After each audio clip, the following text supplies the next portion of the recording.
Guilty. One word that completely changed my life. But I'll come back to that. First, I want you to imagine waking up one morning and realizing everything you were chasing, happiness, peace, success, was never really out there. It was buried beneath the noise, beneath the chaos, beneath who the world told you to be. Now, I want to ask you a question. When you hear the word paradise, what comes to mind? A day at the beach?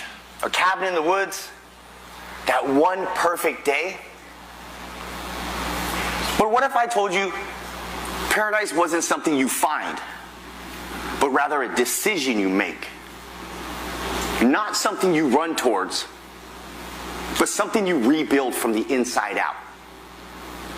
Today I'm going to tell you how I rebuilt my paradise. Not with money, not with luck, but with pain, failure, and one relentless choice to become a better version of myself. Because here's the truth you need to hear today. Paradise is a decision. This is how discipline saved my life. You see, I didn't grow up in paradise. No. I grew up in chaos. Addiction, violence, betrayal. I grew up in a broken home. My mom was on drugs. My dad was physically and emotionally abusive. And by the time I was 15, I myself was also hooked on drugs. Going in and out of juvenile hall, boys' homes, mental hospitals, and even homelessness. By 23 years old, I stood in front of a judge one more time. This time, I was looking at 27 years in prison. I was sentenced to 10. And in hindsight, I could see that was a blessing. Because those 10 years molded me into a man with a purpose. But here's what they never tell you about second chances. They only work when you're ready. And I wasn't. Even behind those bars, I stayed angry, reckless, and self-destructive. Every day, I struggled. But then, I found something. Fitness. No matter what, I began to move my body. Every rep was rebellion. Every drop of sweat was me proving I hadn't given up yet. And I realized fitness wasn't just saving my body. It was saving my identity, my life, my future. But real transformations don't come from the body. They come through the mind. And they come with a decision.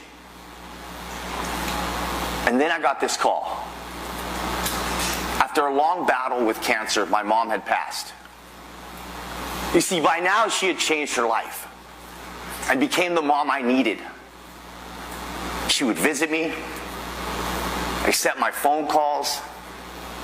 She would write me letters, and every letter she would sign off, peace and love, like on my shirt. Peace, love. As a fitness professional, I added protein because we could all use a little more protein in our lives. Losing her should have brought me up, but instead, it brought me under. Grief and depression allowed me to sink deeper. I spiraled. Drugs and anger took me to a place I didn't want to be. Because here's the thing about prison. You can't show emotions. You can't show feelings. You can't show weakness. It took me 4 years before I finally looked in that scratched prison mirror and asked myself, who am I choosing to be? No more running. No more waiting. No more blaming. On that day, August 30th, a week from today, 2017, I made a decision to choose paradise within. Not with luck or money, but with discipline. Okay, so everyone hates burpees, right? Yeah? Okay, cool. Those that work out know what I'm talking about. But for me, every burpee was an opportunity for me to become better. Every burpee was me pushing myself just a little bit further. Whether I was in my cell or on that prison yard, every burpee was me fighting to become the man I knew I was meant to be. And I didn't become a new man overnight. It's taken a lot of mistakes. It's taken a lot of time, a lot of work. I'm still growing daily. But I became someone I could respect. And that right there is where real peace begins. See, fitness wasn't just changing my life,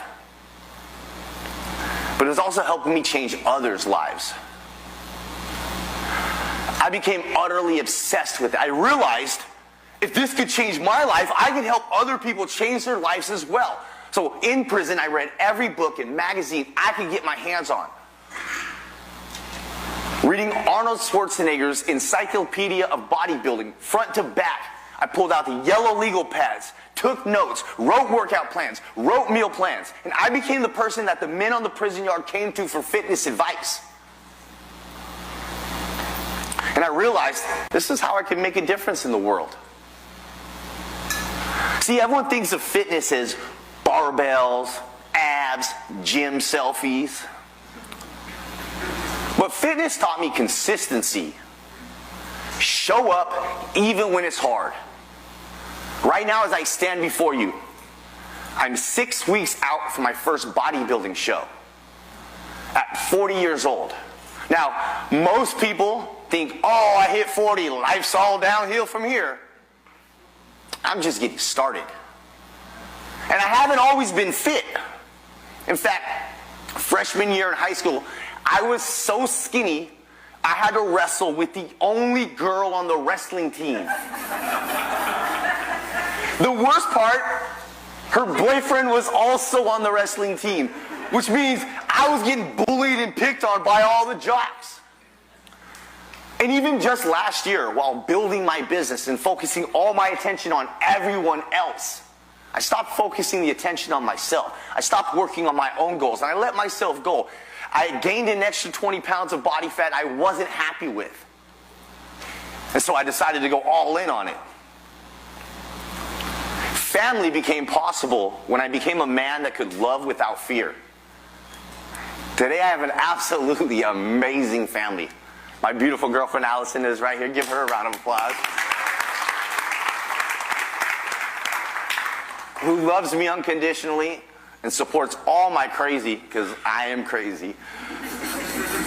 And I'm a father figure to two amazing little boys who will never see that past version of me, who will never see the anger and the violence that my dad showed me. Not just that, but I rebuilt that relationship with my dad. And I held his hand as he took his last breath, December of 2022. Business came next. I stopped chasing quick wins. I stopped chasing money and building someone else's dream and focused on my purpose, my impact, how I could help others. Today I have a successful coaching business and a gym that's focused on service, not hustle. And then I give back to the community. Today I mentor others who feel lost, stuck, labeled by their own worst moments. I go into high schools, juvenile halls, rehab facilities, and I even recently went back into San Quentin State Prison, the exact prison where I changed my life, to show those men in there what's possible, to show them that if they do have a chance to get out, They can create a world full of impact like I am. You don't have to change overnight. It's not possible. But you do have to make a decision to change. Discipline is the bridge. Fitness was my tool. I suggest you find yours. But the breakthrough, that was the decision. The decision to change. The decision to do something different. You wake up each day and make that decision to do one more thing to get you closer to building that paradise within, and I promise you, today will be better than yesterday. And today will be better than 3 weeks ago. Because you've gotten better. Because you've taken the time to do the work. Just like I've taken the time to do the work. But it all starts with a decision.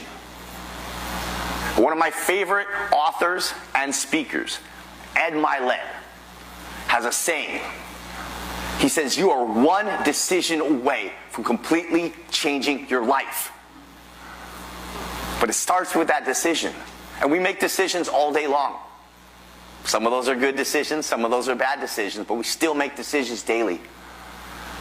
The key, it's always been in your hands.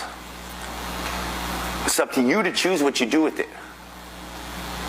If someone like me, an ex-con, a recovering drug addict, a broken kid can do it, what's stopping you? Peace, love, protein, and thank you.